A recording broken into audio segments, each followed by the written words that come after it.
My name is Frank Brogy. I'm a journalism student here at BU.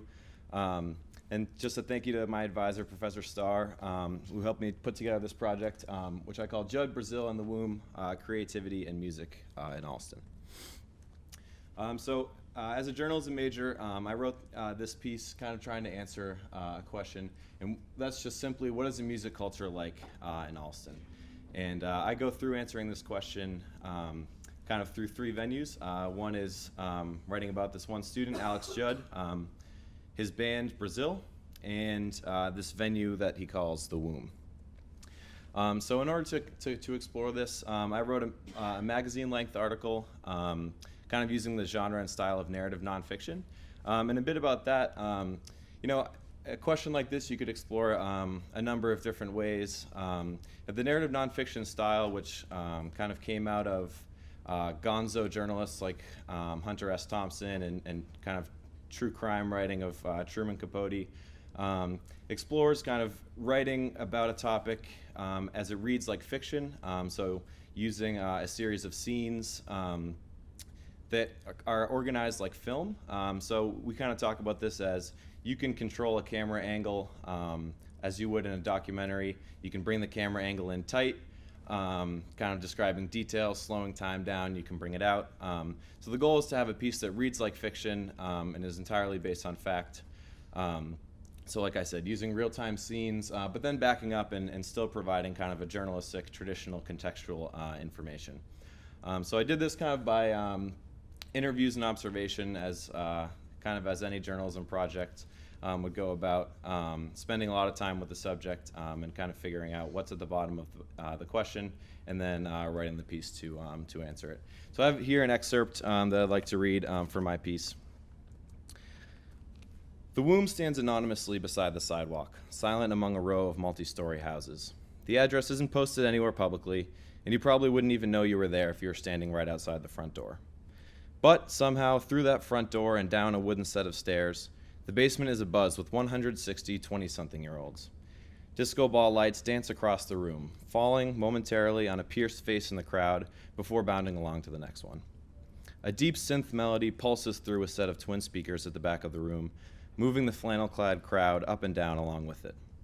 Between the speakers, bathed in the swirling light of a projector, Alex Judd clutches a microphone against his lipsticked mouth as he breathes the words of a chorus into it. His breath brings to life his bandmates, and as they step up, the light catches their painted faces. Drums fill the space between guitar chords, and a viola harmonizes with the hum of an accordion, building to a crescendo that becomes almost palpable to the audience. Judd shakes back his shoulder-length hair, his eyes closed, now crying out into the mic in earnest. As he strikes the final chord on his guitar, he seems to come to, leaning away from the mic and opening his eyes. He realizes he hasn't looked out at the crowd, backlit by a bare bulb, in some time. He flashes a nervous smile as the last whips of his shoulder-length hair sweep back and the song dissipates off the bare stone walls around him. But they are quickly replaced by another chorus. This time, however, the band is silent.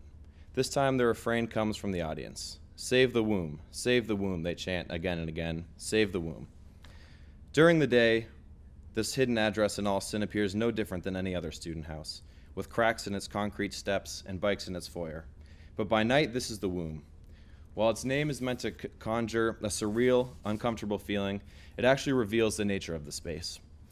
The Womb is a haven for origination and development. It's a concert venue, an art studio, a quasi-community center that allows Allston's collaborative do-it-yourself scene to thrive, providing musicians opportunities to grow and experiment in the face of a highly competitive and business-driven music industry. Behind the curtain of the Womb's operation is Alex Judd, a Berklee College of Music senior and leader of the band Brazil. Judd, along with his roommates, created the venue in their basement as a way to bring people together and contribute to the do-it-yourself music community in Allston. Its success in the 2 years since it first opened its doors to bands and concert goers speaks to the way that Judd encapsulated in his basement the essence of the culture that defines Allston music. The do-it-yourself scene in Allston is one in which musicians and artists work together to support and create opportunities for one another. While bigger bands may headline shows at local bars and can pay to book recording studios and have their album art professionally printed, most student bands in Allston are less profitable, independent projects that rely on community-based support to survive, especially in response to the increasingly hands-off approach record companies are taking in recruiting bands for their labels. While record companies used to actively seek out undiscovered talent to join their labels, today, however, their approach looks very different. Record company recruiters once scoured bars in their beats for untapped potential, looking for new, unique sounds to sign on to the company. Now, with the internet and social media making it possible for bands to get their music out to labels in front of recruiters without the legwork, record companies have changed their approach to finding talent. While it was once enough to have a sound that appealed to recruiters, bands are now expected to prove they can perform and create a fan base on their own. Recruiters now search online to find acts that are trending, from identifying emerging stars on YouTube to finding band pages with strong followings on Facebook. The bar for what a band is expected to produce before getting signed on to a label has leapt upwards, making the do-it-yourself culture no longer a novelty, but a necessity. In order to produce the kind of content and performances that catch fans' eyes online and eventually draw the attention of record labels, the music community has had to assemble a new infrastructure to provide these opportunities. Basement venues have popped up to give student bands face time with crowds during shows put together by student-run booking agencies. These bands use art their neighbors created, are photographed by amateurs, and get help from aspiring videographers to make their music videos. By requiring quality content before committing their investments in small arts and bands, big companies have made room for and created the demand to sustain this do-it-yourself environment. Many of the Womb's regulars are part of what Maria Cunillo, Alex Judd's girlfriend and a member of the band Brazil, calls the Allston core, made up of members of other bands, promoters, artists, photographers, and others who have hobbies connected to the world of music. While there's a cash box by the house's back door, it's simply a casual suggestion to leave a donation upon entering. No one gets upset about flash photography, and bands can forget about hefty booking fees. The basement scene is put together by artists for artists, supporting one another outside of the tethers of business and revenue.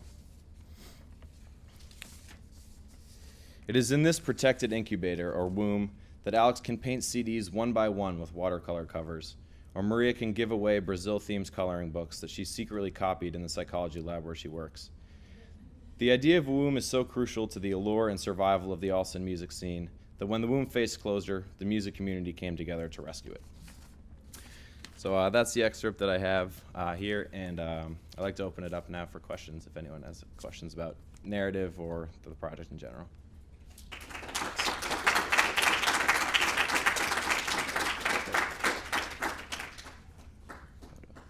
That's that. Great. Thank you. Yeah, Molly? I was wondering what it needed saving from, like what was the... Sure, yeah. So later in the piece we find out that one of the roommates who lived upstairs, she moved in as a subletter and then vanished. She left all of her stuff there, but she hadn't shown up for about a month. All of her rent checks bounced, and they owed several $1,000s to the landlord, or they were going to get evicted. So they ended up putting together a weekend of shows and a party where one of the people made like 200 pancakes, and they had a couple DJs on one of the nights, and then the other night they had a big show. And this was the first time that they had ever charged an entrance fee. They charged $10, and 160 people came. And then one of the other bands who had a show that weekend contributed all of what they made, and they were able to pay off all the rent and stay open until they all move out at the end of the summer. Yeah. Mm-hmm. So, what are their expectations for the future? I mean, do they see themselves being a success? Yeah. So in this case, because kind of they're all graduating and splitting up, this is really a transitory experience for them. So they created the band. I guess they've been going for 2 years now, and they expect kind of to dissolve when they graduate. The lead member, Alex, kind of said to me, he said, I don't really, he said, it doesn't really matter where I end up. I'll be able to gather a group of people together. But this band, as it stands right now, is just kind of dissolving at the end of the summer. And I think that's the truth for a lot of student bands, and I think it's part of what makes it so much fun, just because you know it's fleeting. Yeah, Professor Brilliant. Frank, thank you. Can you maybe talk a little bit about the style, the musical style of the band, and how that Sure, might yeah. reflect the kind of collective, aspect of Sure. what the Womb is? Yeah, so Allston in general is known as kind of more of a punk scene. This band in particular, this guy, when he started, he was recording under the name Brazil. And he was interested mostly in folk music. So he kind of did, it was all solo acoustic. And it turned out that that was just out of convenience, because by himself he can record that in his house. And then as he recruited a couple more people, they're an 8-person band now. They kind of do Arcade Fire, LCD sound system would be, I guess, their influences. He really likes the Talking Heads. And so his whole goal is to just keep things, I guess you could say he tries to keep his audience on their toes. So they might just have a song that sounds like a normal kind of indie rock song. Halfway through, where you think you're going to hear a guitar solo, the viola player steps up, and they change the sound completely. And I think that kind of speaks to what the Womb is. They have a lot of weird stuff. They have like mannequin heads hanging from the ceiling, and paint in random places. The stairs to go down to the basement is covered in like old like adult magazines, to try to, it really like sets you off as soon as you walk in the space. You realize you're kind of coming into some place that's outside of your element.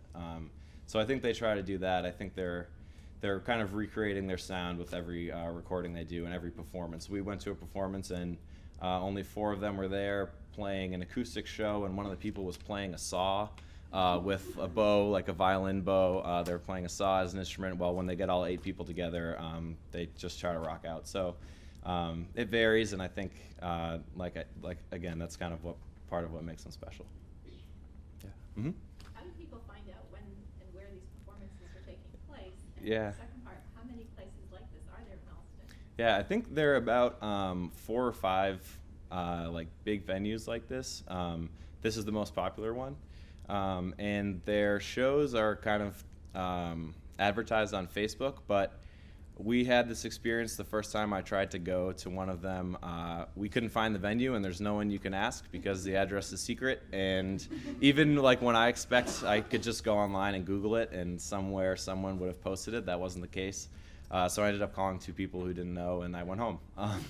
So to that degree, it is pretty secretive and exclusive. But they do post them online, and I think there's just a lot of kind of back channel. You Facebook message someone in the band, or you know someone who's been there, and it's kind of like a secret set of keys that they only pass out to some people. Yeah. Mm-hmm. Is anyone gonna kind of save it, or is it at the end of the lease they're gonna whitewash everything and Yeah. it's gonna be done?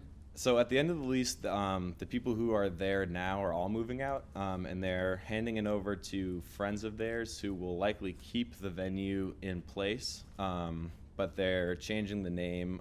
They're probably going to redecorate it. This guy kind of he says that for him, the Womb is more about kind of the experiences that they had and the people that they did it with. So he's asked them to change the name, and when he graduates, may start kind of his own do-it-yourself label, in which case he would name the Womb, to kind of keep that along with him. But yeah, so they're handing it off. Awesome. Well, thank you guys very much.